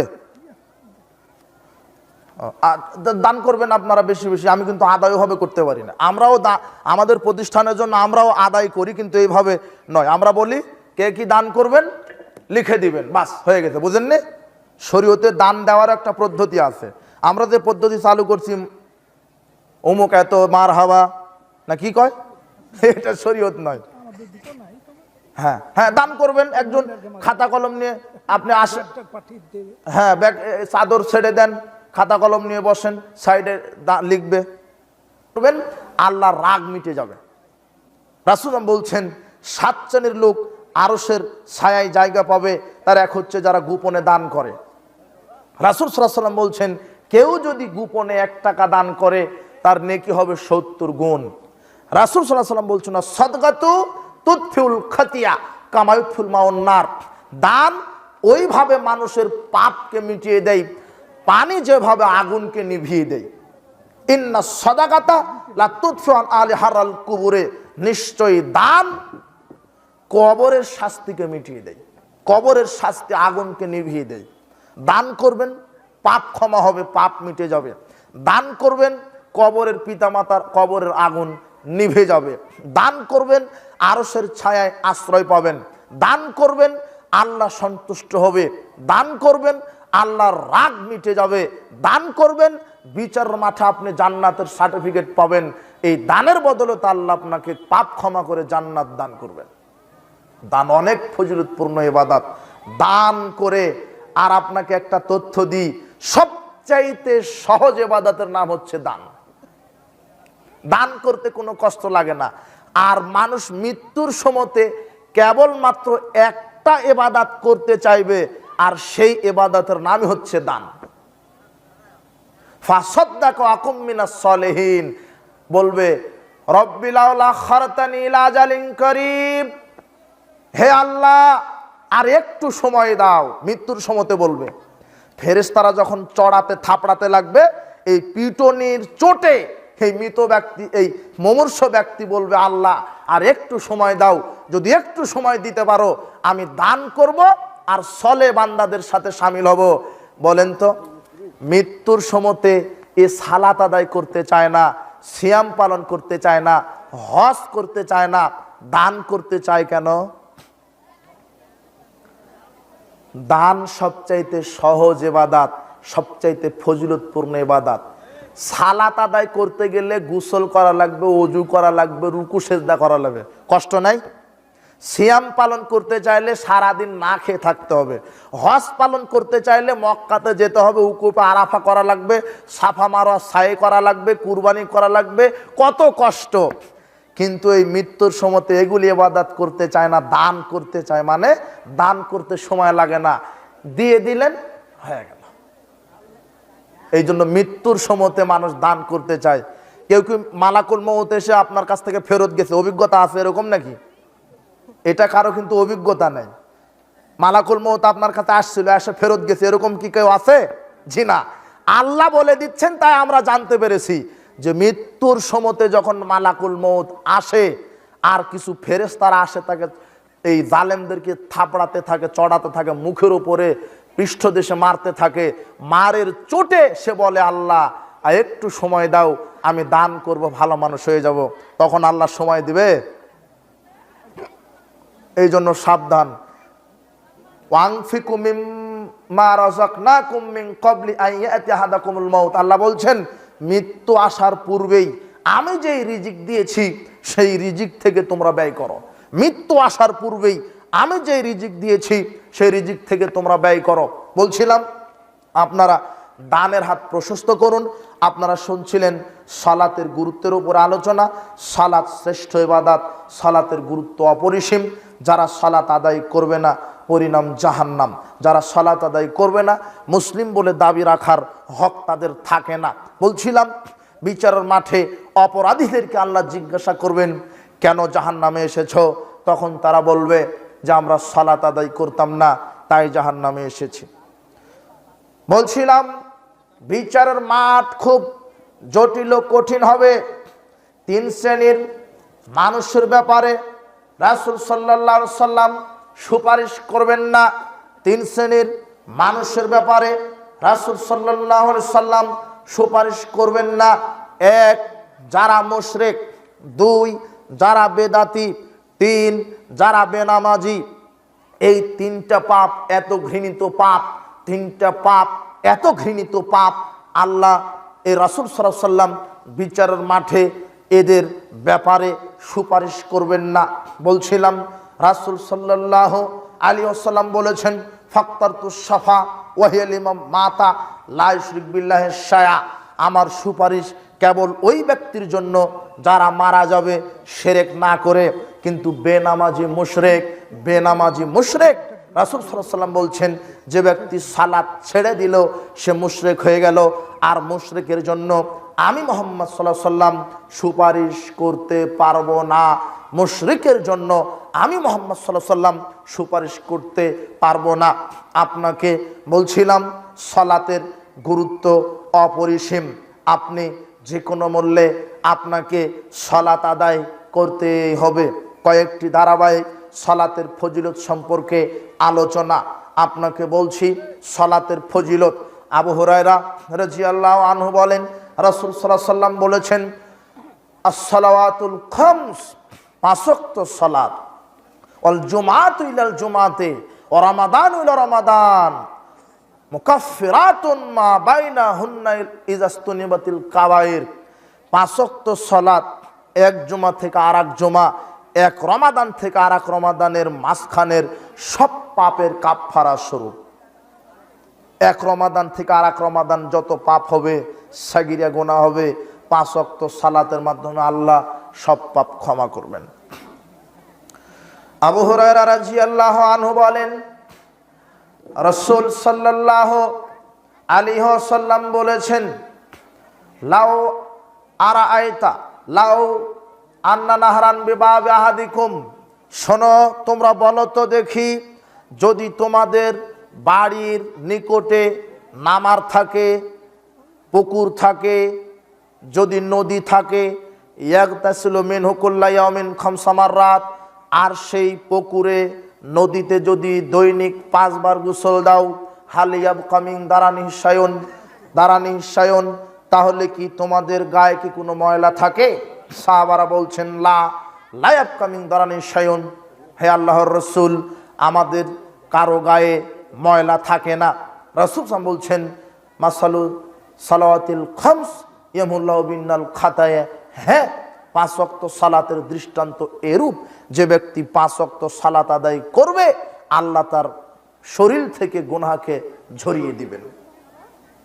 5 বার গোসল দিলে যেমন শরীরে ময়লা থাকে না, 5 ওয়াক্ত সালাত আদায় করলে তেমন আমল নামাতে গুনাহ থাকে না। বলছিলাম 5 ওয়াক্ত সালাত যে কোনো মূল্যে আদায় করতে হবে। আপনাকে আরেকটি কথা বলি, যত ইবাদত জান্নাতের নিকটে নিয়ে যাবে তার মধ্যে সবচাইতে সালাত জান্নাতে নিকটে নিয়ে যাওয়ার আমল। রাসূল সাল্লাল্লাহু আলাইহি ওয়াসাল্লামকে জিজ্ঞাসা করা হলো, আইউল আমালে আকরাবু ইলাল জান্নাহ, আল্লাহর নবী কোন আমল মানুষকে জান্নাতের নিকটে নিয়ে যেতে পারে? আল্লাহর নবী কোন আমল মানুষকে জান্নাতের নিকটে নিয়ে যেতে পারে? তখন রাসূল সাল্লাল্লাহু আলাইহি ওয়াসাল্লাম বলছেন, আস-সালাতু আলা মাওয়াকিতিহা, ওয়াক্ত মতো 5 ওয়াক্ত সালাত মানুষকে জান্নাতে নিয়ে যেতে পারে। অত্র হাদিসে একটা কথা আছে, ওয়াক্ত মতো সালাত আদায় করতে হবে।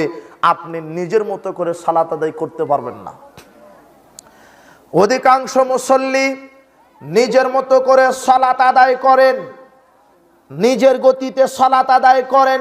জিনা, আল্লাহ সুবহানাহু ওয়া তাআলা বলছেন, ফাওয়াইলুল লিল মুসাল্লিন, দুর্ভোগ ওয়াইল নামক জাহান্নাম ওই মুসল্লিদের জন্য, আল্লাযীনা হুম আন সালাতিহিম সাহুন, যারা সালাত আদায় করে অমনোযোগের সাথে, উদাসীনভাবে। আপনি 5 ওয়াক্ত আদায় করেন কিন্তু সালাত থেকে উদাসীন, অমনোযোগী। আপনি মানুষকে দেখাবার জন্য সালাত আদায় করেন, ওয়াক্ত মতো সালাত আদায় করেন না। ওয়াক্ত হয়ে গেছে 12টায়, 12টা 10-15-এ আপনি জামাত করছেন 1:30টায়। জি না, ওয়াক্ত মতো আপনাকে সালাত আদায় করতে হবে। আজান হয়ে গেছে, চাকরিতে আপনি ব্যস্ত, ব্যবসা নিয়ে আপনি ব্যস্ত, মাঠে ক্ষেত খামারে আপনি ব্যস্ত, আপনাকে ওয়াক্ত মতোই সালাত আদায় করতে হবে।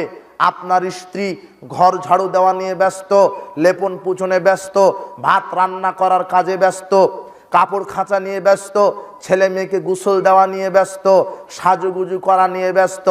জি না, যখনই ওয়াক্ত হয়ে যাবে তখনই সালাত আদায় করতে হবে। আপনার আন্দাজ মতো আপনি সালাত আদায় করতে পারবেন না।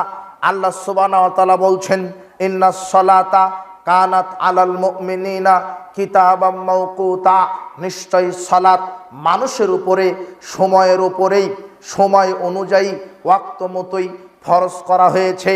আপনি ব্যস্ততার অজুহাত দেখিয়ে জোহরের সালাত আসরের সাথে পড়বেন, জি না, আপনার জন্যই ওয়াইল নামক জাহান্নাম। ফাওয়াইলুল লিল মুসাল্লিন, ওই সব মুসল্লিদের জন্য ওয়াইল নামক জাহান্নাম যারা সালাত থেকে উদাসীন। সালাত আপনাকে ওয়াক্ত মতো আদায় করতে হবে। আজান হয়ে গেছে, চাকরিতে ছিলেন, চাকরি থেকে অবসর নেবেন 15-20 মিনিট, আধা ঘন্টা। ব্যবসা করছিলেন, দোকানপাটে ক্রয় বিক্রয়ে ব্যস্ত, আজান হয়ে গেছে, ব্যবসা প্রতিষ্ঠান বন্ধ। আপনি মাঠে ক্ষেত খামারে কৃষিকাজ করছিলেন, আজান হয়ে গেছে, কৃষি ক্ষেত খামার বন্ধ। আপনার স্ত্রী ঘর ঝাড়ু দিচ্ছিল, ওয়াক্ত হয়ে গেছে, ঘর ঝাড়ু দেওয়া বন্ধ। রান্না করছিল, ওয়াক্ত হয়ে গেছে, রান্না করা বন্ধ। আপনার লেপন পোষণ দিচ্ছিল, ওয়াক্ত হয়ে গেছে, আজান হয়ে গেছে, আপনার সংসারের কাজ বন্ধ। কাপড় খাচ্ছিল, ওয়াক্ত হয়ে গেছে, বন্ধ। আজান হয়ে গেছে, ওয়াক্ত হয়ে গেছে, ওযু করে ওয়াক্ত মতো সালাত আদায় করবেন। সালাত শেষ আবার চাকরিতে জয়েন করবেন, সালাত শেষ আবার ডিউটিতে জয়েন করবেন, সালাত শেষ আবার ব্যবসা প্রতিষ্ঠান চালু করবেন, সালাত শেষ আবার কৃষিকাজে মনোযোগ দিবেন, সালাত শেষ যেখান থেকে ঘর ঝাড়ু দেওয়া শেষ করেছিল, যেখান থেকে ঘর ঝাড়ু দেওয়া বন্ধ করেছিল সেখান থেকে শুরু করবে। রান্না যেখানে বন্ধ করেছিল সেখান থেকে শুরু করবে। কাপড় খাঁচা যেখানে বন্ধ করেছিল সেখান থেকে আবার শুরু করবে। কিন্তু আপনি চাকরি করছেন, চিন্তা করছেন যে না আর 1 ঘন্টা পরে জোহর সালাত আদায় করব, আর একটু কাজ আছে, ব্যবসায় খুব ব্যস্ত, ক্রয় বিক্রয় ভালোই হচ্ছে, আর 1.5 ঘন্টা পরে জোহরের সালাত আদায় করব। আপনার স্ত্রী চিন্তা করছে ভাত রান্না তরকারি রান্না শেষ করি, গোসল শেষ করি, ঘর ঝাড়ু দেওয়া শেষ করি, তারপরে একবারে জোহরেরটা আসরের সাথে আদায় করব, জি না, এরাই হলো সালাত থেকে অমনোযোগী, সালাত থেকে উদাসীন, যারা ওয়াক্ত মতো আউয়াল ওয়াক্তে, যারা সময় মতো সালাত আদায় করে না, যারা উদাসীন থাকে সালাত থেকে, যারা গাফেল থাকে, যারা অমনোযোগী থাকে, এদের জন্য ওয়াইল নামক জাহান্নাম। ইচ্ছা মতো আপনি সালাত আদায় করতে পারবেন না। কি অবস্থা! ও বলছে যে আমি এখন খুব ব্যস্ত আছি ব্যবসার। ও কত ব্যস্ত ব্যবসার জন্য ও সালাতকে দেরিতে পড়ছে। 12টা 20 ওয়াক্ত হয়ে গেছে, ও 1:30টায় আদায় করছে। 12টা 20 ওয়াক্ত হয়েছে, 1:30টায় আপনি নিয়ত করেছেন 1:30টায় সালাত আদায় করব। এই 1:30টা 12টা 20 থেকে 1:30টা বাজতে 1 ঘন্টা 10 মিনিট। এর মধ্যে যদি আপনি মারা যান, আপনি বেনামাজি হয়ে মারা যাবেন। বুঝেননি মনে হয়? আপনাকে কি দিয়ে ওয়াক্ত বোঝাবো? ওয়াক্ত হচ্ছে আপনার এই পাতাড়িতে, এই সাপাহারে কয়টায় জোহরের ওয়াক্ত হচ্ছে? হ্যাঁ, একটাই।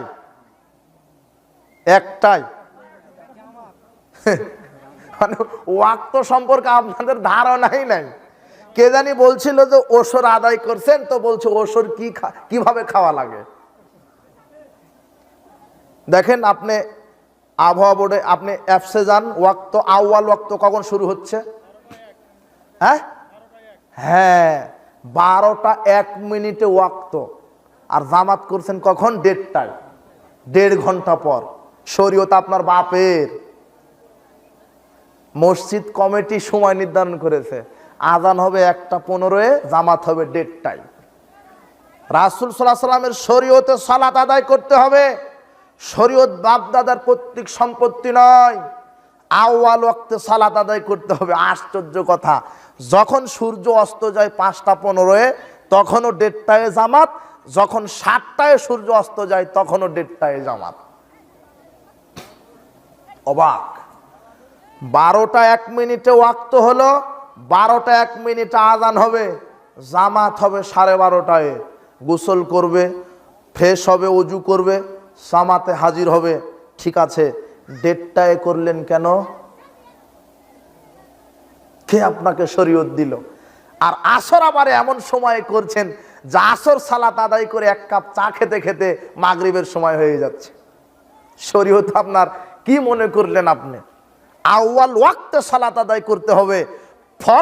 ফজরের সালাত আবার এমন সময় শুরু করলেন যে যদি একটু সালাত ভুল হয়ে যায়, ফরজ তরক হয়ে যায়, আবার 1 রাকাত পড়ে সহসিজদা দিতে দিতে সূর্য লাল হয়ে যাবে।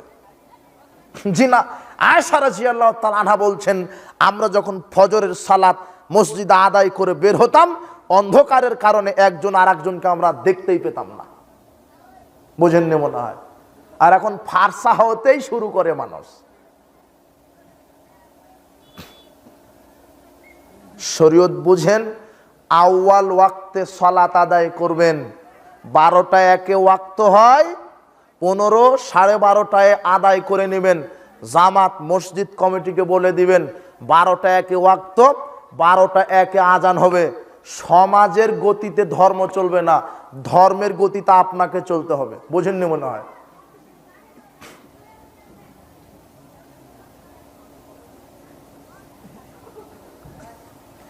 বারোটা 1-এ ওয়াক্ত, 12টা 1-এ আজান হবে, 15 অথবা 12:30টায় জামাত করবেন। যারা 1:30টায় জামাত করছে, এই জামাতে শরীক হওয়া যাবে না। দলিল কি? সহিহ মুসলিম খুলেন, 1497 নম্বর হাদিস। রাসূল সাল্লাল্লাহু আলাইহি সাল্লাম আবু জার গিফারিকে বলছেন, কাইফা আংতা, তুমি তখন কি করবে? কখন? ইদা কানাত আলাইকা উমারাউ, যখন সমাজের নেতারা ইউ আখিরুনা আন সালাতি আনি সালাতান ওয়াক্তেহা আও ইউমিতুনা আনি সালাতান ওয়াক্তেহা, যখন সালাতকে তার ওয়াক্ত থেকে মেরে ফেলবে। আচ্ছা, ওয়াক্ত হচ্ছে 12টা 1-এ আর জামাত হচ্ছে 1:30টায়, ওয়াক্ত থেকে সালাতকে মেরে ফেলা হলো না? রাসূল সাল্লাল্লাহু আলাইহি ওয়াসাল্লাম বলছেন ওয়াক্ত মতো আদায় করো। রাসূল সাল্লাল্লাহু আলাইহি ওয়াসাল্লাম বলছেন, আবু জার তুমি তখন কি করবা? যখন সালাত সমাজের এক শ্রেণীর মোড়লেরা ওয়াক্ত থেকে মেরে ফেলবে। তখন আবু জার বলছে ফামা তামুরুনি, আপনি বলেন কি করব?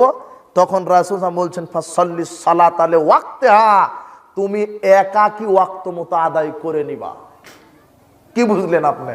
হাদিস মুসলিম। দেড়টায় যারা জামাত করছে ওদের সাথে জামাত করা যাবে না, একাকী পড়ে নেবেন, একাকী। মুসনাদ আহমদ খুলেন 3601 নম্বর হাদিস।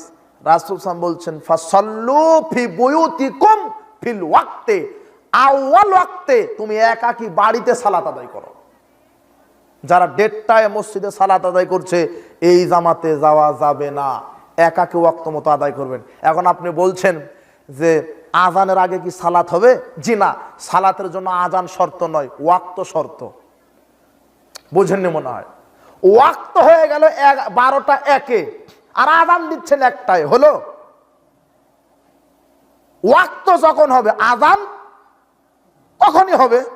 তো ওয়াক্ত হয়ে গেছে, এখন আজান যদি মুয়াজ্জিন না দেয় তো আপনার দোষ। বুঝেননি মনে হয়। এখন আপনি বলছেন আজানের আগে সালাত আদায় করবো কিভাবে? তো আজান যদি জোরে আসরের সময় দেয় তাহলে হলো? শরীয়তে আপনি ভুল বুঝেছেন। ওয়াক্ত হয়ে গেছে 12টা 1 মিনিটে, আজান দিচ্ছেন 1টায়, আজানই তো দেওয়া ঠিক হয়নি। কাজেই সালাতের জন্য আজান শর্ত নয়, কি শর্ত? ওয়াক্ত শর্ত। জামাতে সালাত আদায় করার চাইতে ওয়াক্ত মতো আউয়াল ওয়াক্তে সালাত আদায় করা আল্লাহর নিকটে বেশি দামি। কোন জামাত? যেই জামাত মেরে ফেলে পড়া হচ্ছে সালাত থেকে, আউয়াল ওয়াক্ত থেকে সরিয়ে যে জামাত করা হয়, এই জামাতের চাইতে আউয়াল ওয়াক্তে একাকী পড়া আল্লাহর নিকটে উত্তম।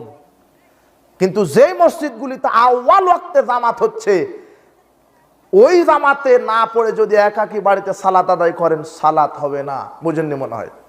লাকাদ রাআইতুনা মা ইয়াতাখাল্লাফু আনিস সালাতি ইল্লা মুনাফিকুন। সাহাবীরা বলতেন আমাদের সমতে জামাত থেকে তারাই বিরত থাকতো যারা মুনাফিক। মুনাফিকরা জামাতে সালাত আদায় করতো না। রাসূল সাল্লাল্লাহু বলছেন আযান শোনার পরে যে ব্যক্তি মসজিদে এসে জামাতে সালাত আদায় করে না, আমার ইচ্ছা হয় ইমামতির দায়িত্ব আরেকজনকে দিই, আর আগুনের মশাল জ্বালিয়ে তার বাড়িটা আমি পুড়িয়ে দিই। আজান শোনার পরে আপনি ঘরে বসে আছেন, মসজিদে গিয়ে জামাতে যাচ্ছেন না, আপনার সালাত হবে না। বলছিলাম কোন জামাত?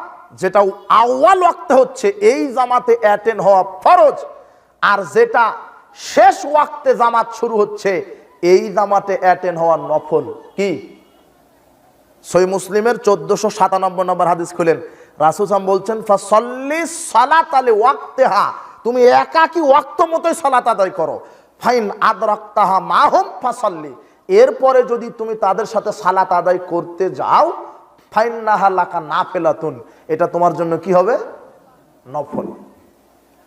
আউয়াল ওয়াক্তে একাকী সালাত আদায় করা ফরজ, একাকী পড়বেন। কখন? যখন সালাতকে মেরে ফেলা হচ্ছে ওয়াক্ত থেকে। ওয়াক্ত হচ্ছে 12টায় আর জামাত করছে 1:30টায়, কত ঘন্টা পর? ধর্ম বাপদাদার সম্পত্তি পেয়েছেন? জি না। আইয়ুল আমালে আফদাল, রাসূল সাল্লাল্লাহু আলাইহি ওয়াসাল্লামকে জিজ্ঞাসা করা হলো শ্রেষ্ঠ আমল কোনটা? তিনি বললেন কালা সালাতু ফাওয়ালে ওয়াক্তেহা, ওয়াক্ত মতো 5 ওয়াক্ত সালাত আদায় করা আল্লাহর নিকটে সর্বশ্রেষ্ঠ। সুবহানাল্লাহ।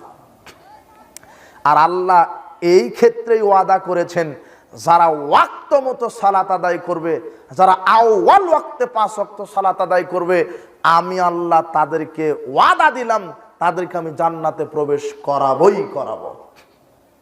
ওয়াক্ত মতো সালাত আদায় করবেন। কাজেই সালাতের গুরুত্ব ফজিলত অপরিসীম। আজকের বৈঠক থেকে আপনাকে ওয়াদা করে উঠতে হবে যে যারা এতদিন 5 ওয়াক্ত সালাত আদায় করেননি তওবা করে ফিরে আসেন। বিশেষ নসিহা থাকলো, যে কোনো মূল্যে 5 ওয়াক্ত সালাত, এটা বিশেষ নসিহা। আজকের ইসলামী জালসার পক্ষ থেকে উপদেশ, বৈঠকের সকল মুসলিম নারী পুরুষকে উপদেশ, যে কোনো মূল্যে 5 ওয়াক্ত সালাত আদায় করতে হবে। 5 ওয়াক্ত সালাত মনে আছে কিনা আপনার কোনো কি দেখে না, ওজোর দেখে না।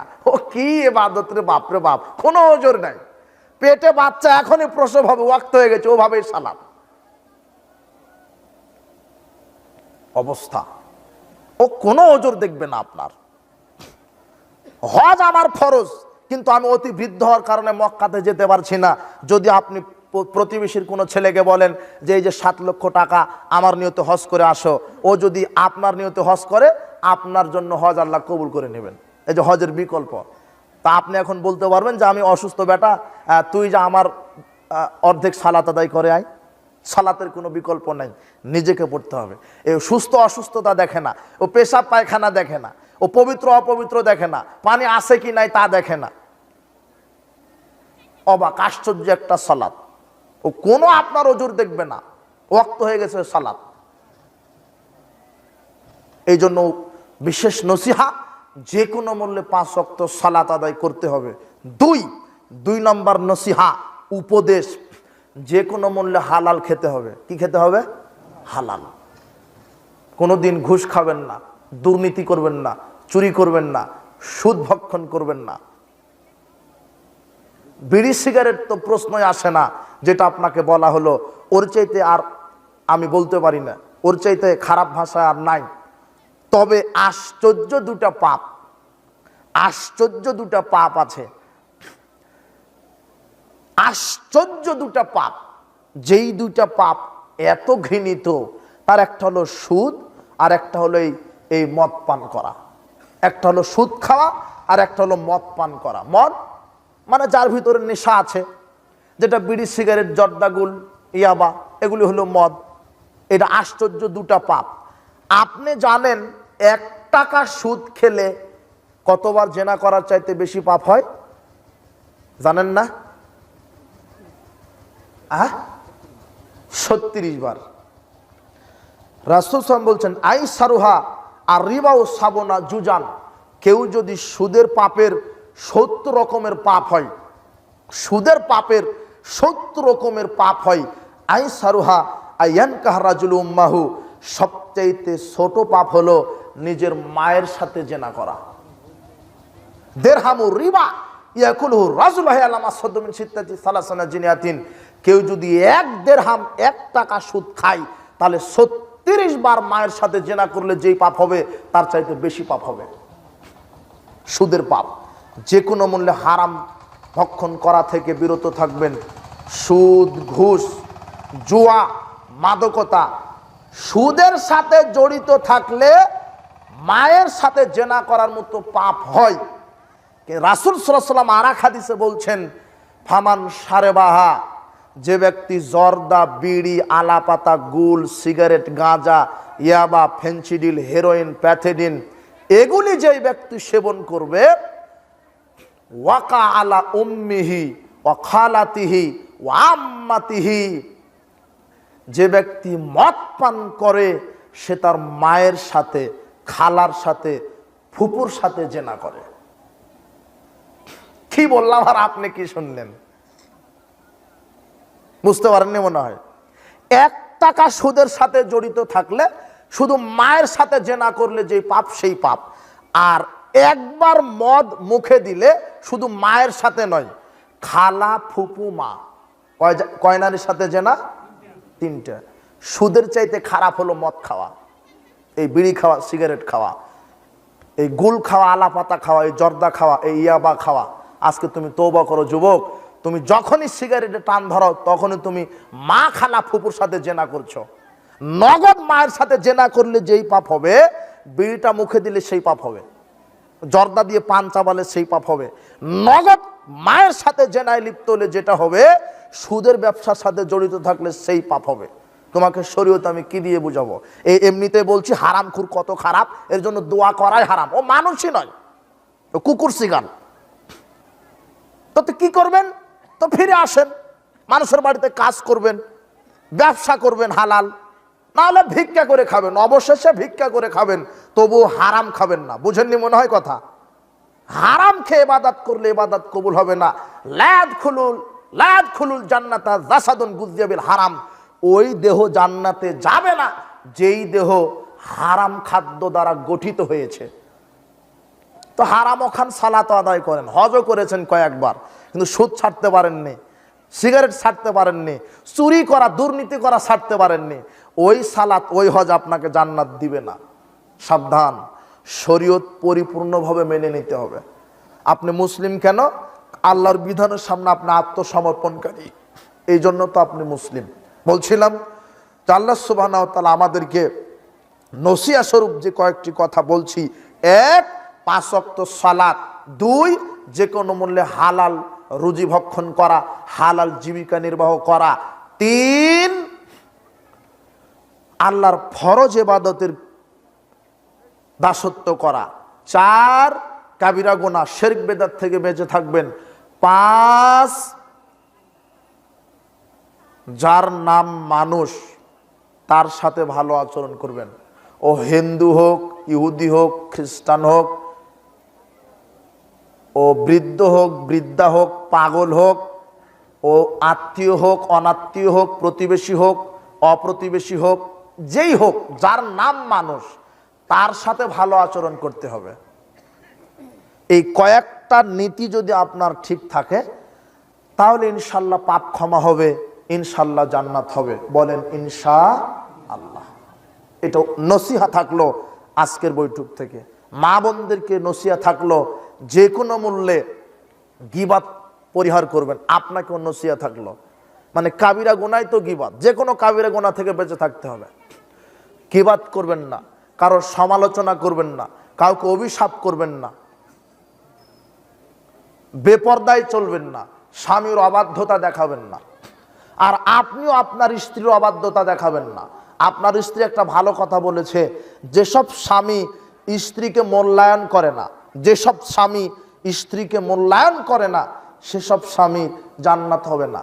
শুধু আমরা বলি ওয়াজের মাঠে যে স্বামীর অবাধ্য স্ত্রীরা জাহান্নামী, তো হাদিস তো আর একটাও আছে, রাসূল সাল্লাল্লাহু আলাইহি ওয়াসাল্লাম বলছেন খৈরুকুম লি আহলি, ওই ব্যক্তি উত্তম যে ব্যক্তি তার স্ত্রীর কাছে উত্তম।